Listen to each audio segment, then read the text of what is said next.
नमस्कार, स्वागत आहे तुमचे सिम्पली जेवण या आपल्या यूट्यूब चॅनलमध्ये। आज आपण करणार आहोत शेवग्याच्या शेंगांची बटाटा घालून केलेली रस्सा भाजी।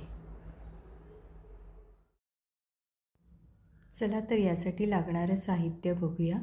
इथे मी 2 शेवग्याच्या शेंगा घेतलेल्या आहेत, एक मध्यम आकाराचा बटाटा घेतलाय, 2 चमचे सुक्या खोबऱ्याचं वाटण घेतलेलं आहे, एक मोठा कांदा बारीक कापून घेतलाय, एक टोमॅटो, 2 ग्लास पाणी, तेल फोडणीसाठी, 1.5 चमचा गरम मसाला,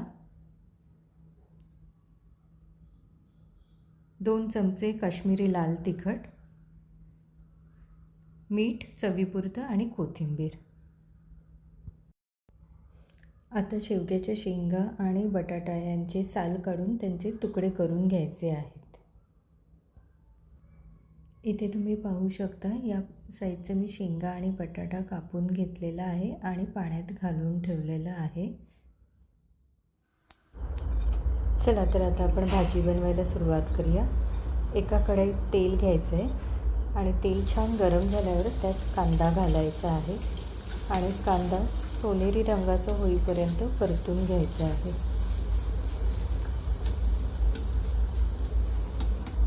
कांदा शिजला की त्यात टोमॅटो घालायचा आहे।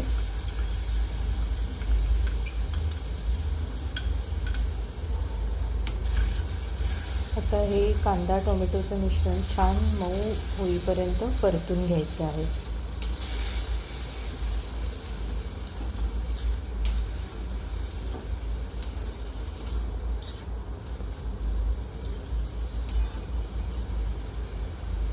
आता यात आपण मसाले घालून घेऊ।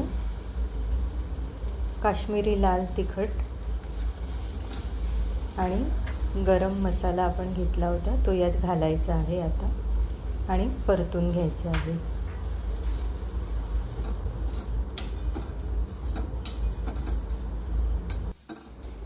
आता यात शेंगा आणि बटाटा घालून घेऊया। यातल्या पाण्याचा वापर नाही करायचा आहे, भाजी शिजवण्यासाठी आपण गरम केलेलं पाणी वापरायचं आहे। शेंगा आणि बटाटा घातल्यानंतर ते छान मिक्स करून घ्यायचे।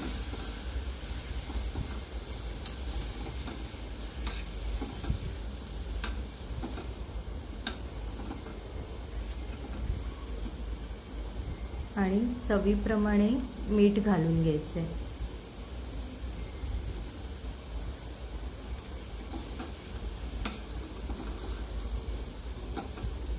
आता यात साधारण 1 ग्लास गरम केलेलं पाणी घालायचं।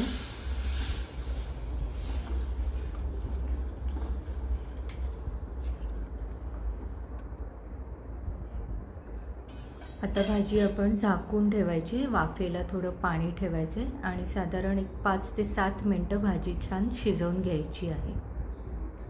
मध्ये 1-2दा उघडून तुम्ही चेक करू शकता। जर भाजीतलं पाणी कमी वाटत असेल तर वाफेला ठेवलेलं पाणी आपण मिक्स करून घ्यायचं आहे।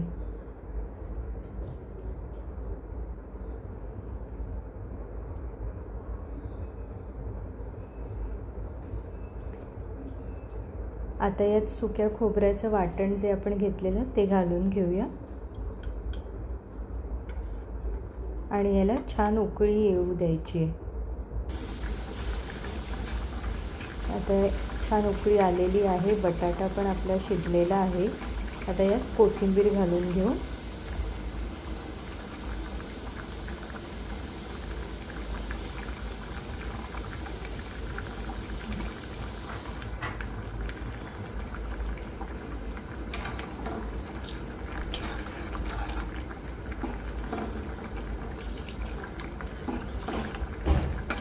आता भाजी ही तयार झालेली आहे।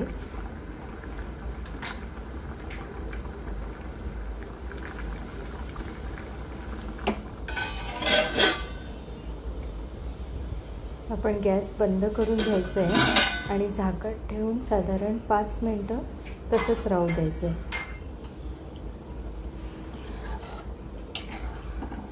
आता तुम्ही बघू शकता भाजी छान झालेली आहे, वरती तरीसुद्धा आलेली आहे। तर अशी ही आपली शेवगा बटाटा रस्सा भाजी तयार आहे। ही रेसिपी जर तुम्हाला आवडली असेल तर आपल्या यूट्यूब चॅनलला लाईक, शेअर, सबस्क्राईब करायला विसरू नका। धन्यवाद।